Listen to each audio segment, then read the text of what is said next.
Gabriel. Son prénom c'est Gabriel. Parmi les 33 000 prénoms, il a choisi celui-ci et pas un autre. Gabriel c'est l'après. Gabriel c'est le choix. C'est l'avancée, l'affrontement, la colère.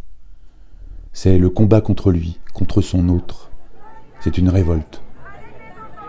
La révolte désigne une opposition violente à une contrainte ou un sentiment de refus et d'indignation face à une situation considérée comme intolérable. Elle peut être collective ou individuelle. Une révolte peut être motivée par un sentiment d'injustice ou encore par le refus d'obéissance ou d'allégeance à une autorité jugée illégitime.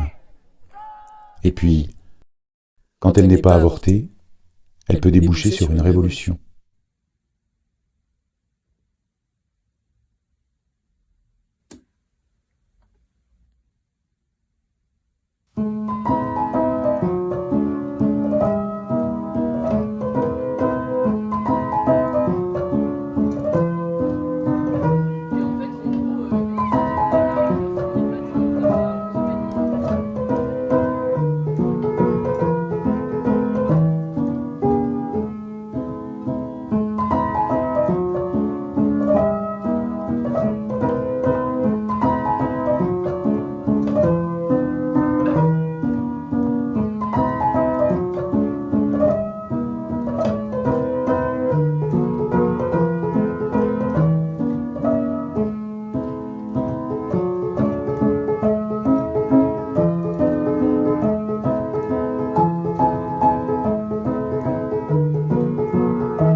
L'homme le vrai, ça n'existe pas.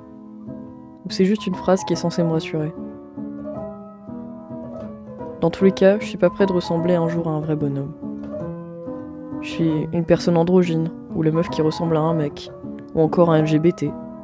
Avant d'être tout ça, j'aimerais qu'on me voie comme un homme. Mais, il faut l'admettre, peu importe le cache-misère que je fais, mon physique n'aide pas. Du tout.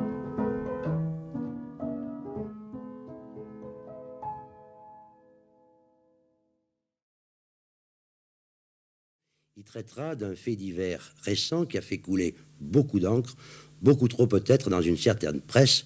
Je veux parler du problème de la transsexualité. Et bien, nous en a pris d'ailleurs, car une enquête fouillée nous a permis de conclure que ceux ou celles qui se trouvaient dans ce cas étaient davantage des accidents de la nature, voire peut-être des erreurs chromosomiques, que des invertis.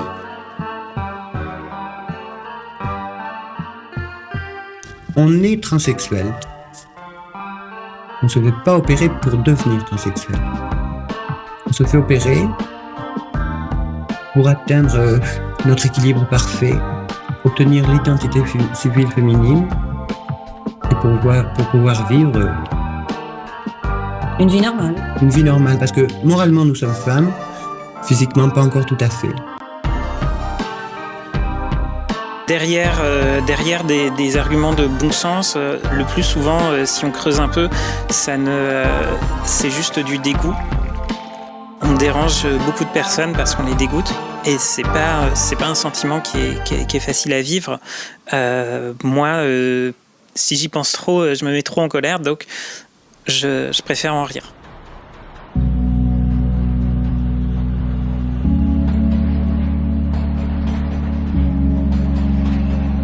Un coup, je me vois avant d'aller prendre ma douche, je me dis putain, ça va pas du tout, ou je suis pas à ma place, je m'entends parler, j'ai l'impression de pas être avec eux, de pas être comme eux, alors que je me vois comme eux.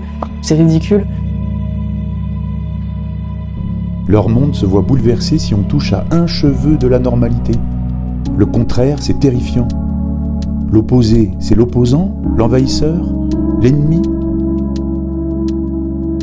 Mais dans le fond, j'attends énormément de respect de la part de la personne, et même si c'est bête, j'espère qu'elle devine des fois, parce que j'ai pas envie de le dire, c'est trop dur. Globalement, la colère, elle vient surtout après la tristesse. Il y a ce truc où je suis en colère contre moi et je me dis mais t'es pas suffisamment masculin, t'es pas suffisamment comme ça.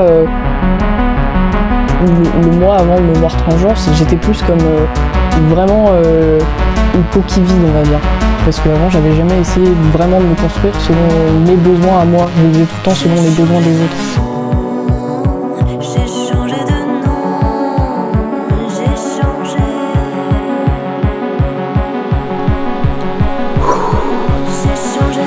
Aujourd'hui, j'ai dit à mon père, papa, monsieur Guillaume, que je suis trans. Pour résumer, il me soutient et m'aime quand même, mais n'est pas totalement d'accord avec l'idée. Mais je fais comment avec un père qui comprend mais pas trop?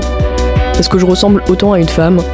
Comment ça, tu connais des LGBT qui maintenant regrettent d'être qui ils sont? Et parce que eux le regrettent, moi je vais le regretter aussi. Je sais que mon père est maladroit, que c'est pas volontaire et que lui aussi se casse sûrement la tête à l'heure actuelle. Mais sache que t'as réussi à redonner goût au suicide à ton enfant. Je conçois que c'est dur à gérer quand l'enfant, c'est le tien. Je comprends, je me sentirais dans la même galère.